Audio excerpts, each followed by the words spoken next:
Tu fais du dessin et t'as envie que tes illustrations montent au niveau supérieur, alors cette vidéo est faite pour toi.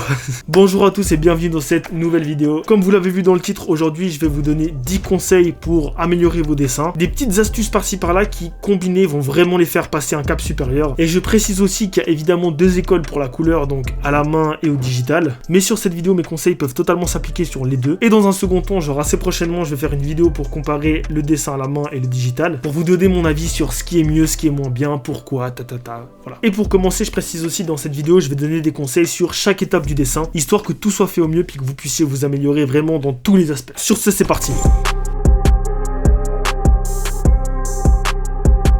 Conseil numéro 1 qui est pour le coup assez évident, mais quand vous faites un dessin, que ce soit une illustration que vous recopiez ou un truc créé de A à Z, faites des croquis, testez, expérimentez des choses avant de passer au propre. Ça peut paraître un peu secondaire, mais le croquis c'est une étape super importante quand on dessine. Si vous maîtrisez votre croquis, que vous savez à peu près comment vous voulez vous diriger, sur le propre ça se fera ressentir directement, vous saurez mieux placer vos éléments, etc. Et donc je vous conseille d'en faire et pas qu'un seul. Dans l'exemple que vous avez sous les yeux, je suis en train de faire un fan art de Naruto. Comme vous pouvez le voir, c'est une composition avec plusieurs personnages. Et typiquement dans ce genre de situation, expérimentez un maximum, faites plusieurs croquis, comme ça vous aurez du choix et vous pourrez prendre au final quelque chose qui vous plaît vraiment quand vous le dessinerez.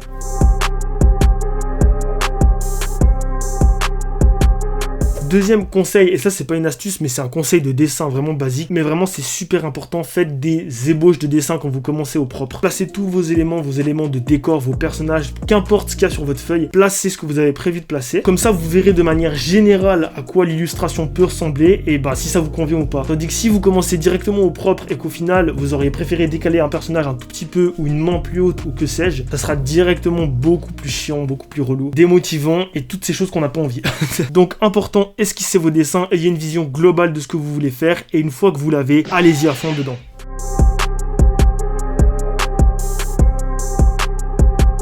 Troisième conseil, ne faites pas des personnages statiques. Ça peut avoir un flow, je dis pas le contraire, un personnage tout droit, etc. Ça peut être un charme. Mais il suffit de très peu, une tête un peu tournée, un bras un peu levé, un personnage avec une jambe dans une position particulière. Si c'est pas statique, ça mettra de la vie à votre personnage, à votre dessin. Surtout quand on crée des persos, ça peut être super intéressant. Et surtout, comme vous le voyez dans l'exemple de l'illustration que vous avez sous les yeux, tous les persos que j'ai fait, je leur ai mis une position propre à eux. Il n'y en a aucun qui a la même pose. Et le fait qu'ils sont 6 en plus, ça rajoute vraiment de la vie au dessin. Et d'ailleurs, ça va avec, mais dans ces conseils de pas rester statique, mettez de la profondeur à vos dessins, ça vraiment pour le coup ça va les faire passer au niveau supérieur. Que ce soit une vue en plongée contre plongée, un raccourci avec un bras devant, un pied devant, un truc sur plusieurs plans où on voit qu'il y a de la profondeur de champ, toutes ces choses là qui, c'est sûr, il faut les entraîner, ça vient pas comme ça, mais une fois que c'est acquis, ça donnera un aspect beaucoup plus volumineux à vos dessins, un aspect 3D un peu comme ça, et ça vraiment ça va les faire passer au niveau au-dessus. Je pense même d'ailleurs que c'est pas un truc qui devient super acquis comme ça, mais c'est plutôt un truc que vous allez tout le temps entraîner. Donc plus vous faites des illustrations avec de la profondeur, plus vous serez à l'aise, plus ce sera facile, plus vous aurez l'habitude, et que du plus.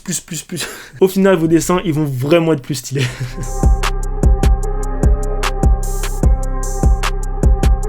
Quatrième conseil, on y pense assez peu à ça, c'est un truc vraiment tout bête, mais je pense qu'il faut prendre des bonnes habitudes dès le début ou corriger des mauvaises habitudes qu'on a. Moi j'avais en tout cas, essayez de dessiner avec votre feuille droite. Ça paraît vraiment con ce que je vous dis, mais évitez vraiment de tourner la feuille dans tous les sens. Déjà selon où vous dessinez, c'est pas forcément pratique, mais surtout que si vous gardez la feuille dans le même angle, vos yeux ils vont voir le dessin toujours dans le même angle. Tandis que si vous la tournez et que c'est oblique, vos yeux ils auront une vision oblique. Et on a vite fait d'avoir un œil trop haut, de travers, un nez un peu trop sur le côté, parce qu'on n'a pas la vision la plus droite possible. Donc gardez votre feuille droite, retournez-la le moins possible, voire pas du tout. Même si vous avez du mal, forcez-vous, au bout d'un moment vous allez vous habituer. Et ça sur le long terme, ça vous aidera beaucoup. Je me demande d'ailleurs si j'étais le seul à faire ça ou s'il y a pas mal de gens qui ont cette mauvaise habitude et puis qui ne la changent pas. Dites-moi en commentaire si je suis tout seul ou pas. Et d'ailleurs je précise que ce conseil vaut pour la construction de dessin. Quand on est à la couleur, etc., c'est pas pareil.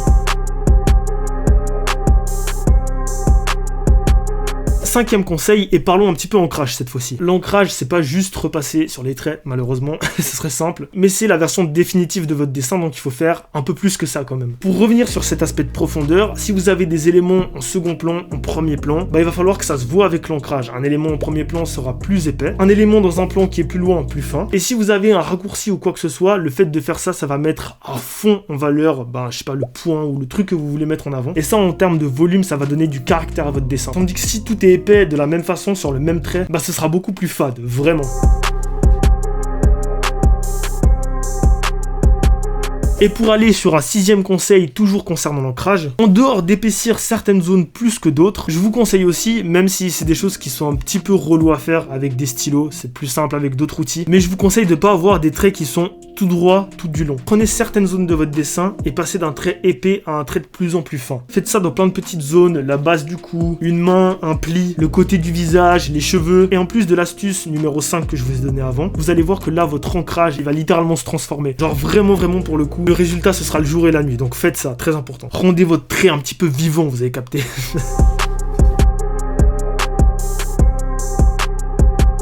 7e conseil, et parlons couleur un peu cette fois-ci. Que vous soyez à la main ou au digital, comme je vous l'ai dit, c'est la même. Mais apprenez à connaître vos couleurs. Ça peut paraître bête dit comme ça, mais faites des tests à fond, testez sur des feuilles de brouillon. Faites plusieurs tests, notamment pour des couleurs qui sont un peu subtiles, genre les couleurs de peau, tout ça. Vous allez gagner en efficacité, en vitesse. Vous pourrez faire des nuances plus subtiles, des meilleures ombres. Donc voilà, connaissez vos gammes de couleurs, vos dégradés bien, comment aller de plus en plus foncé sur une couleur de peau, une couleur de cheveux. Bref, bossez ça à fond. Et quand vous commencez un dessin, partez toujours de la couleur la plus claire que vous avez et allez dans quelque chose de plus en plus foncé à chaque fois. Comme ça, le contraste de votre dessin, il va gentiment commencer à sortir. Et surtout pour les dessins à la main, vous n'avez pas le droit à l'erreur. Et donc, ça sera plus facile de voir une erreur et de la rattraper en commençant comme ça plutôt qu'en faisant des trucs foncés puis après aller dans le clair. Je sais même pas comment c'est possible à la main. Mais bref, vous m'avez compris.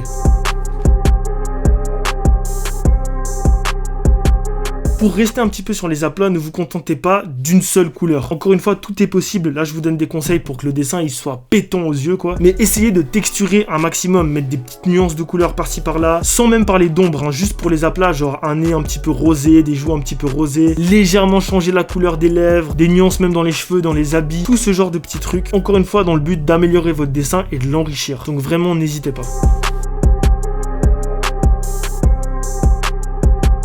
9e conseil, et cette fois-ci, on va parler un peu des ombres. Pour les ombres, ne vous contentez pas d'une seule couche. Vous pouvez enrichir votre dessin bien plus que ça, en faisant plusieurs couches d'ombre, en essayant de rendre le truc le plus homogène possible. Allez-y, en comptant les aplats, mettez 3-4 couleurs sur une même surface, des couleurs qui se rapprochent, qui vont du plus clair au plus foncé, et vous allez voir que cet effet avec plein de couleurs, il va se faire ressentir directement sur les yeux. Et donc vos dessins seront plus stylés. Si je peux résumer ça en une seule phrase, le but, c'est de mettre plusieurs couleurs sur une même surface, tout en faisant en sorte que le tout soit homogène.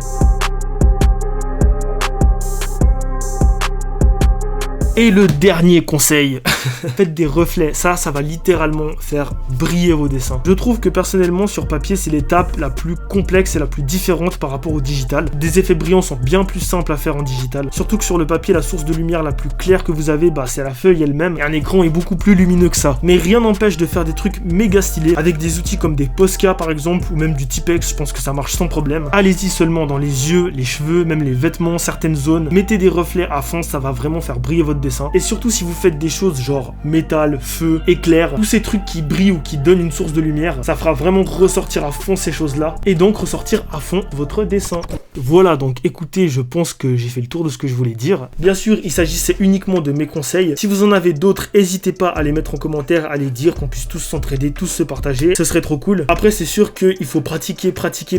Mais il y a plein des conseils que je vous ai donnés là, que vous pouvez faire directement après cette vidéo. Et vous allez voir, croyez-moi sur parole, que ça va vraiment changer vos dessins. Sur ce, c'est la fin de cette vidéo. J'espère que ça vous aura plu. Abonnez-vous à la chaîne YouTube, lâchez un pouce bleu, un commentaire. Le dessin que je vous ai montré tout du long de la vidéo, c'est un fanart de Naruto que j'ai fait. Donc, n'hésitez pas à aller le liker sur mon Insta et me suivre. Et me suivre sur tous mes autres réseaux. Insta et TikTok, c'est ceux où je suis le plus présent. En tout cas, je vous remercie d'avoir regardé jusqu'au bout. Et sur ce, moi, je vous dis bye la mif.